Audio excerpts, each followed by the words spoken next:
Assalamualaikum warahmatullahi wabarakatuh. Saya Indah Lestari. Di sini saya akan menjelaskan tentang keseimbangan asam dan basa guna untuk memenuhi tugas keperawatan kritis. Di sini kita perhatikan ada bagian pH atau pH scale, di mana kita perhatikan makin ke kiri maka tingkat keasaman pada tubuh manusia semakin tinggi, sedangkan makin ke kanan atau semakin biru maka tingkat kebasaan di dalam tubuh manusia semakin meningkat. Asam adalah zat yang memberikan ion hidrogen ke zat lain, sedangkan basa ialah zat yang dapat menerima ion hidrogen ke zat lain. Asam kuat adalah zat yang secara cepat dapat melepaskan ion hidrogen ke zat lain, misalnya asam klorida. Sedangkan asam lemah ialah zat yang memiliki kekuatan yang lemah terhadap ion hidrogen.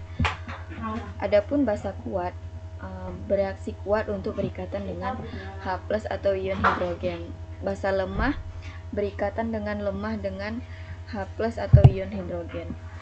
Keseimbangan asam dan basa. Keseimbangan asam dan basa dalam tubuh diatur oleh kadar hidrogen di dalam tubuh. Adapun pengaturan kadar hidrogen di dalam tubuh, kadar hidrogen ini diatur oleh penyangga asam dan basa atau buffer, pusat pernafasan, dan ginjal. Ini adalah gambar tubuh manusia pada tingkat keseimbangan asam dan basa. Makin oranye maka tingkat keasaman di dalam tubuh manusia semakin tinggi. Sedangkan yang berwarna biru, semakin biru maka tingkat kebasaan di dalam tubuh manusia semakin meningkat. Dan yang berwarna hijau adalah gambar tubuh yang keseimbangan asam dan basanya netral.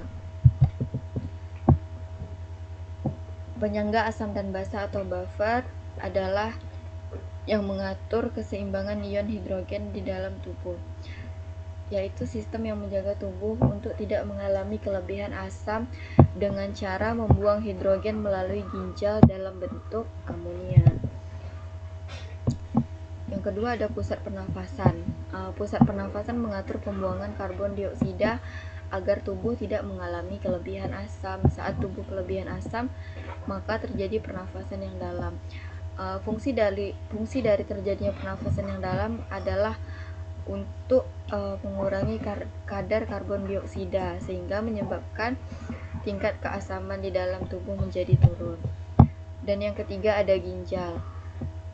Ginjal juga berfungsi untuk mengatur tingkat keasaman di dalam tubuh manusia. Saat tubuh mengalami kelebihan asam, maka kelebihan tersebut akan dikeluarkan bersamaan dengan urin. Melalui pengeluaran urin tersebutlah tingkat keasaman di dalam tubuh manusia menjadi berkurang. Adapun gangguan keseimbangan asam dan basa terdiri dari 4 jenis. Yang pertama asidosis respiratorik, asidosis metabolik, alkalosis respiratorik, alkalosis metabolik. Oke, terima kasih.